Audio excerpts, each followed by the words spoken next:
Do you want the job? I would like to be a head coach at some point in my career. Like I told other people, you know, I need to get a job. I have a 3-year-old and a 1-year-old son who need to have an income, so I need to get a job. Do you think you deserve the job here? It's not my call, you know, between Peter and President Cruzado. But do you think you deserve it and you earned it? I think I'm a good football coach, yes. What is your role moving forward in the next 60 days or whatever? We got to keep these kids going to class. I mean, it's a big time of semester for them with their exams coming up and that type of stuff. So we got to keep them going to class. We got to keep them at their workouts. Keep them focusing on everything that they need to do as if it's a normal, you know, days for them. What will you do to sell yourself to Peter Fields and President Cruzado? I'm not sure to answer that question right now, Ted. You know what I mean? If given the opportunity, I'm going to put my best foot forward to move along in my career and do what's best for, again, my wife and 2 kids. You've been through this before. Just talk about how tough it is dealing with this uncertainty. It's a miserable situation. Yeah, it's a miserable situation. When the head coach gets fired, the entire staff gets fired. And if they do bring a new head coach in, that guy has his people. You know, so again, I keep bringing it up because that's the only thing on my mind right now. My wife and 2 kids. We need to have a job. We need to get a job. I have a lot of connections, and a lot of jobs will be open out there. But the uncertainty is very nerve-wracking for the family. Have you had a chance to talk to any of the players, and how are they handling Players this? are very disappointed, as well as every coach here is very disappointed with what went on. How did you guys find out? We found out this morning, and we were in the staff meeting, going through recruiting stuff and our next steps in the program. And you know, coach left the room and came back in and told us. Have you had a chance to talk to Dakota? I talked to Dakota. Yes, I talked to Dakota pretty much every single day and talked to him very in depth today as to what went on, why it went on, and all that type of stuff, and trying to keep him focused on continuing to move forward in his career and what he needs to do with everything. How would you evaluate just the stats of the program right now? Just the stats of the program, just what you've seen over the last 3 years, where you guys are at right now. The program's not in a good spot. We're 5-16. We're not in the playoffs. That's unacceptable.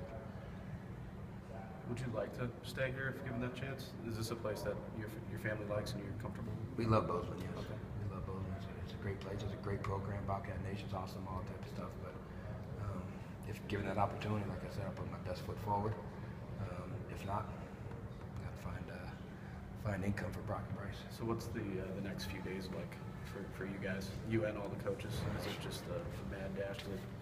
It's phone calls, everybody you know in the business, seeing where everything's at, you know, talking to my representation, my agents and those guys, and making sure that, you know, there's opportunities down the road that we can get our foot in the door, they can get me interviews, and that's my job from that point.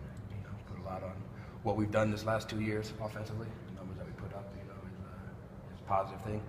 And putting our foot forward to get another job. How hard is it to balance that for all the coaches with also, I remember last year saying, you know, you went out 38 days in a row after the season ended and recruited. In recruiting? Yeah. Yeah, we got to keep doing our jobs here. You know, we still do have jobs here. We still owe this program and the kids in this program, more importantly, the players in this program, to continue putting our foot forward in the recruiting process and the kids that we have offered and have committed and all that type of stuff. So it's you know, busy time of year. How tough is going through that process, just not knowing what the future is? You never know what the future is, but it's nerve-wracking. It's scary. Yeah, I mean, it's a business that we're in right now, where you know if you don't perform, you get fired. You know what I mean? And I think people out there, you know, sign petitions to fire and start all these things to fire and go on message boards and let's fire this guy, fire that guy, fire this guy, get rid of this guy. And sometimes they forget there's a 3-year-old boy and a 1-year-old boy who need their dad to do their job. Peter said he talked to you about being the point person here. What does that exactly entail? Any player that comes in with an issue and wants to talk, they come to me right now. Again, we got to keep moving forward in recruiting. That goes through myself and Bo Beck, who's still the recruiting coordinator here, all that type of stuff. So you know, that goes through. Retention strategies, we have any of those just in terms of players, keeping guys around? For just current players. Ask again, so I'm answering my question. Are you guys going to say anything to any of the players in terms of trying to keeping them here, or maybe with their future? Yes, well, yeah, we talk to the players and talk to our positions. Don't make any rash decisions. You know, someone's going to come in here and coach this program, and you need to buy into that guy who comes in and coaches this program. You know, they're going to get a good coach in here. And these guys got to buy into that and go. There's some guys who don't want to play for other coaches, but you know, when it's all said and done, you're going to at some point. Yeah. Is it safe to characterize what happened today as a complete shock, or with the way the season went? Did you maybe think this was a possibility? I've been through this before. Yeah. So when you have when I was at New Hampshire, we won pretty much every year.